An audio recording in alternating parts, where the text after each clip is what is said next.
जो मैंने वस्तु स्थिति देखी है उसे मैं प्रशासन के साथ शेयर करूंगा और इससे जल्दी यहाँ के 14 तारीख को यहाँ एक 14 जनवरी को बहुत बड़ा एक महोत्सव भी होता है, तपोवन महोत्सव, जिसके पहले कुछ तत्काल कुछ व्यवस्था की जाए जिससे कि सुधार हो। और तपोवन के स्थानीय लोगों का मांग है कि यहाँ सुरक्षा कर्मी होना चाहिए, क्योंकि कोई भी लॉ एंड ऑर्डर का प्रॉब्लम न रहे। इसको आप एक बहुत बड़ा टूरिस्ट स्पॉट के रूप में डेवलप कर सकते हैं। इस पूरा इलाका जो है सो कहीं ना कहीं एक अपने आप में टूरिस्ट सर्किट के रूप में डेवलप किया जा सकता है। और हम ये एक पौराणिक जगह है जहाँ की जिससे कि बिहार और अतरी के टूरिज्म को बढ़ावा मिल सकता है। कहीं ना कहीं यहाँ थोड़ा रख रखाव का भी समस्या है, काफ़ी गंदगी सब जगह देखने, मेंटेनेंस का प्रॉब्लम है। तो हम कल जाके डीएम से और जो प्रशासनिक जितने भी अधिकारी हैं उनसे जाके मिलेंगे। इसीलिए उसके पहले मैं खुद से आके अपने देखना चाहता था कि क्या यहाँ रियल स्थिति में यहाँ पर क्या है। तो मैंने निरीक्षण करके पाया कि काफ़ी त्रुटियां हैं। इसका कल मैं जाकर डीएम से विशेष तौर पर खुद मिलकर मैं सारे बातों को ब्रीफ करूंगा और मैं चाहूँगा प्रशासन से भी और पर्यटन मंत्री से भी मैं जाकर इसके लिए मिलूँगा और मैं चाहूँगा कि इसका डेवलपमेंट हो, क्योंकि ये इतना बड़ा जगह, इतना पौराणिक और इतना इतिहास इसके साथ छुप है कि इसको आप एक बहुत बड़ा टूरिस्ट स्पॉट के रूप में डेवलप कर सकते हैं। इससे सिर्फ इसका डेवलपमेंट नहीं होगा, आसपास के सारे इलाकों का डेवलपमेंट होगा। पूरा एक बुद्धिस्ट सर्किट कहिए। कल मैं जेठियन गया था, वहाँ भगवान बुद्ध से जुड़ा हुआ है, यहाँ ब्रह्मा भगवान से जुड़ा हुआ है, तो बौद्ध का भी यहाँ पद चिन्ह रहा है, तो बगल में दशरथ मांझी जी का है। तो ये पूरा इलाका जो है सो कहीं ना कहीं एक अपने आप में टूरिस्ट सर्किट के रूप में डेवलप किया जा सकता है। और हम लोग कहीं ना कहीं इसको भूले हैं, छूट गया हम लोग के पीछे में से।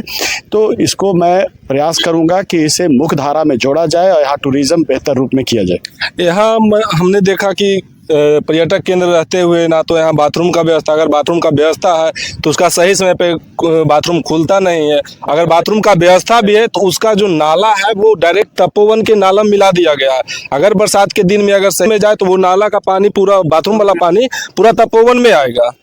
आप जितनी बातों को कह रहे हैं इसका कंप्लेन मुझे मिला था। मैं खुद आकर, इसीलिए मैं खुद से आके चाहता था कि निरीक्षण करूं। और निरीक्षण में जो आप बात बोल रहे हैं उसमें सच्चाई है कि कहीं ना कहीं गंदगी उसी रूप से था और जो आउटलेट होना चाहिए, जो ड्रेनेज सिस्टम होना चाहिए वो पूरी तरह से नहीं है। यही कारण है कि जो दूसरा कुंड है वो पूरी तरह से, वो तो नाला से भी ख़राब स्थिति में है। तो आप इसको अभी के डेट में आप अगर नाला भी कह रहे हैं तो हम लोग बहुत बड़ा अच्छे शब्दों के साथ उसको प्रेजेंट कर रहे हैं। इसको अगर लोग नहा रहे हैं तो गंदगी का बीमारी होने का डर है। तो मैं प्रशासन से तो ऐसा नहीं, मैं मांग करता हूं कि इसे जल्द से जल्द इसे व्यवस्थित किया जाए। और ये एक धर्म से जुड़ा, आस्था से जुड़ा और जगह है, तो इसके साथ ऐसा खिलवाड़ नहीं होना चाहिए। और इसे हम लोग प्रयास करेंगे, प्रशासन, पर्यटन मंत्री और अपने नेता जीतन राम मांझी जी का ये ड्रीम जगह है। तो जीतन राम मांझी जी का ही देनी है। हाँ, तो यही कारण है कि एनडीए से जब अतरी सीट लेने की बारी आई तो उन्होंने कहा कि मैं यहाँ से, मेरा कैंडिडेट लड़ना चाहिए, क्योंकि मेरा ये ड्रीम जगह रहा है और यहाँ से मेरा दिल का जुड़ाव रहा, भावनात्मक जुड़ाव रहा है। तो कुछ सपने अधूरे रह गए थे, उसे पूरा करने के लिए उन्होंने ये सीट लिया। इसी संदर्भ में हम लोग हर जगह जा के जहाँ भी संभव है तो उसको हम लोग लाइन अप करके प्रयास कर रहे हैं कि जल्द से जल्द सुचारू रूप से चले और ये बिहार और गया के लिए ये एक केंद्र बिंदु बने टूरिज्म के नज़र से और डेवलपमेंट हो यहाँ पर। लोहिया स्वच्छ अभियान के तहत यहाँ बहुत सारे कर्मचारियों का भी लाया गया है, लेकिन वो लोग सही समय पे पहुँचते नहीं हैं, सही समय पे मतलब साफ सफाई नहीं करते हैं। इसके वजह से भी यहाँ इतना गंदगी देखा गया है। हाँ, अब ये तो मुझे पता करना पड़ेगा कितने कर्मचारी यहाँ थे, क्योंकि आज जब मैं घूम रहा था मुझे एक दो से ज़्यादा तो कोई दिखा नहीं।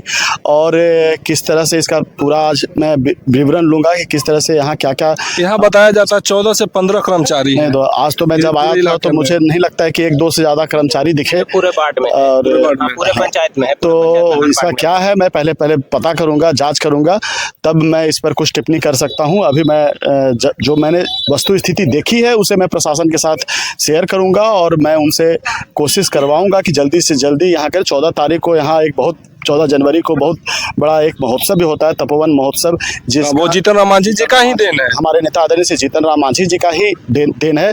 तो उसके पहले कुछ तत्काल कुछ व्यवस्था की जाए जिससे कि सुधार हो, और लॉन्ग टर्म में भी इसके लिए क्या हम लोग प्रोजेक्ट्स बना सकते हैं उस पर हम लोग काम करेंगे। और तपोवन के स्थानीय लोगों का मांग है कि यहाँ सुरक्षा कर्मी होना चाहिए, क्योंकि बहुत गंदगी फैलाया जाता है किसी द्वारा, मतलब जैसे पाते हैं वैसे चलते हैं। अगर सुरक्षा कर्मी होंगे तो रख रखाव बेहतर तरीके से होगा। हाँ, ये एक पर्यटन स्थल है तो यहाँ एक पर्यटन थाना होना चाहिए, तो कम से कम 2 से 4 पुलिस कर्मियों की व्यवस्था होनी चाहिए, जिससे कि लोग दूर दराज से जब आते हैं तो सबसे पहला एक ही होता है कि वहाँ कोई भी लॉ एंड ऑर्डर का प्रॉब्लम न रहे।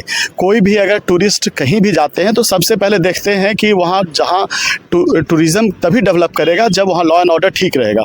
तो बिहार में सब जगह ठीक हो गया तो ठीक है, यहाँ पर अगर थोड़ा इस तरह का आप जो प्रॉब्लम कह रहे हैं तो हम इसका भी व्यवस्था करने वाने का कोशिश करेंगे कि यहाँ दो सिपाही हो, 4 हो, या फिर पर्यटन थाना का यहाँ व्यवस्था हो, जिससे कि लोग भयमुक्त होकर यहाँ पर्यटन का मजा ले सकें। धन्यवाद।